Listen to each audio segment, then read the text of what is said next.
El libro del profeta Amós. Amós fue un pastor y un cultivador de higueras que vivió cerca de la frontera entre Israel del norte y Judá en el sur.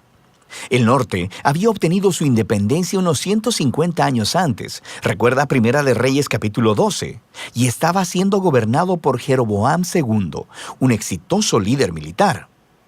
Él ganó una gran cantidad de batallas y de nuevos territorios para Israel y generó muchas riquezas. Pero a los ojos de los profetas, él era uno de los peores reyes. Su riqueza lo llevó a la apatía y a permitir la adoración idólatra a los dioses de Canaán, lo que lo condujo a la injusticia y a ignorar a los pobres, y llegó a un punto en que Amós no pudo soportarlo más. Él sintió que Dios lo llamó a ir hacia el norte, hasta Betel, una ciudad importante que tenía un gran templo, y empezar a anunciar la palabra de Dios al pueblo. Y este libro es una colección de los sermones, poemas y visiones que pronunció a lo largo de los años. Fueron compilados posteriormente para comunicar al pueblo de Dios acerca del mensaje divino al reino del norte, y es un mensaje que todavía necesitamos escuchar hoy. El libro tiene un diseño bastante claro. Los capítulos 1 y 2 son una serie de mensajes a las naciones y a Israel. Luego, los capítulos del 3 al 6 son una colección de poemas que expresan el mensaje de Amós al pueblo de Israel y a sus líderes. Los capítulos 7 al 9 contienen una serie de visiones que Amós experimentó, las cuales describen el venidero juicio de Dios sobre Israel. Entonces, el libro inicia con una serie de poemas breves que acusan a todos los vecinos de Israel de violencia e injusticia. Y esto es un poco extraño, porque la primera oración del libro dice que Amós va a hablar contra Israel. Pero mira cómo funciona esto. Conforme Amós está nombrando todas estas naciones vecinas, puedes ir a un mapa y ver que él está creando un círculo. Y cuando termina, Israel queda justo en el centro, como un blanco en la mira. Y sobre Israel, Amós desata una acusación poética que es 3 veces más larga e intensa que todas las demás. Él acusa a los ricos de Israel por ignorar al pobre y permitir graves injusticias en su tierra. Específicamente al permitir que el pobre sea vendido a la esclavitud y luego le niegan el acceso a la representación legal. Y Amós pregunta, ¿es esta la familia a quien le fue una vez negada la justicia y quien fuera esclavizada en Egipto? ¿La familia que Dios rescató de la opresión y la esclavitud? Se acabó la fiesta, dice Amós. Dios está harto de soportarlos. Y así, la introducción de la siguiente sección explica por qué. Dios dice, los escogí a ustedes, Israel, de entre todas las familias de la tierra. Esta es una alusión a Génesis 12, sobre cómo Dios llamó a la familia de Abraham para convertirse en bendición de Dios para todas las naciones. Y entonces, dice Dios, esta es la razón por la que los castigaré debido a sus pecados. Israel tenía un gran llamado que venía con una gran responsabilidad, así que su pecado y rebelión les traerían grandes consecuencias. Ahora, esta sección reúne muchos de los poemas de Amós y verás algunos temas repetidos una y otra vez. Primero, él está exponiendo constantemente la hipocresía religiosa de los ricos y de los líderes de Israel. Él describe cómo ellos asisten fielmente a las reuniones religiosas, dando ofrendas y sacrificios, todo mientras descuidan al pobre e ignoran la injusticia. Y Amós dice que todo esto es una farsa, que Dios en realidad odia la adoración que ellos le profesan, porque está completamente desconectada de la forma como tratan a las personas. Dios dice que una verdadera relación con Él transformará las relaciones entre las personas.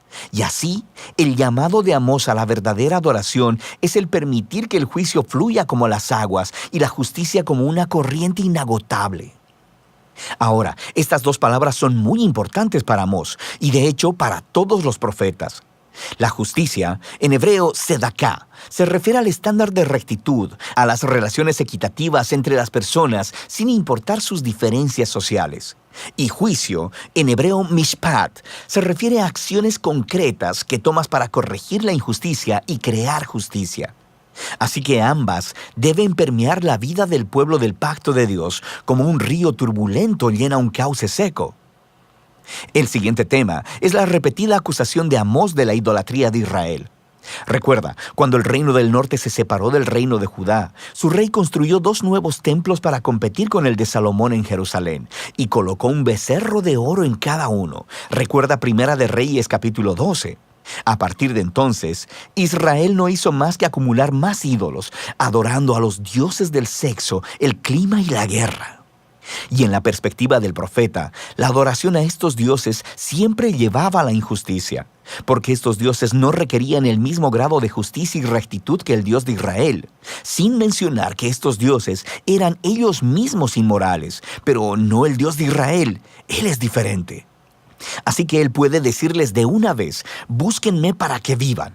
Y justo después de eso decirle a Israel, busquen el bien, no el mal, para que vivan. Así que la verdadera adoración al Dios creador de Israel es sinónimo de hacer el bien, de la generosidad y la justicia. Y así, el tema final en estos capítulos es que debido a que Israel y su rey han rechazado a Amós y a los otros profetas, Dios traerá el día del Señor. Este es un grande y terrible acto de justicia sobre Israel, y específicamente, Amós predice que una nación poderosa vendrá, conquistará y destruirá sus ciudades y llevará al pueblo al exilio. Y sabemos que esta predicción se hizo realidad. Alrededor de 40 años después, el imperio asirio atacó e hizo exactamente lo que Amós había dicho. El libro termina con una serie de visiones que Amós experimentó, y son representaciones simbólicas del venidero día del Señor. Así que él ve que Israel es devastado por una plaga de langostas, y luego por un fuego abrasador, y luego son tragados como una fruta madura. Y en la visión final, Amós mira a Dios golpeando con violencia los pilares del templo de los ídolos de Israel en Betel, y el edificio entero se desmorona. Es una imagen de justicia de Dios sobre los líderes y dioses de Israel, y por fin su final ha llegado. Pero luego, de repente, en el último párrafo, vemos un destello de esperanza. Él ve esta imagen de Israel como de un edificio destruido. Y Dios dice que de las ruinas un día restaurará la casa de David. En otras palabras, Él traerá al futuro rey mesiánico de la línea de David y reconstruirá la familia del pueblo de Dios, la cual, sorprendentemente, se nos dice que incluirá personas de todas las naciones. Toda la devastación causada por el pecado de Israel y el juicio de Dios será revertida ese día. Este párrafo final es muy importante. Es la única señal de esperanza del otro lado del juicio y nos ayuda a ver cómo el libro está explorando la relación entre la justicia y la misericordia de Dios. Dios es bueno. Él debe confrontar y juzgar la maldad que está en Israel y en las naciones. Pero sus propósitos a largo plazo son restaurar su mundo y construir una nueva familia del pacto. Así que, a través de las palabras de Amós, escuchamos hoy su llamado de aprender de la hipocresía y del desastre de Israel para abrazar la verdadera adoración de este Dios, la cual nos debe llevar siempre al juicio y la justicia y a amar a nuestro prójimo. Y de eso trata el libro de Amós.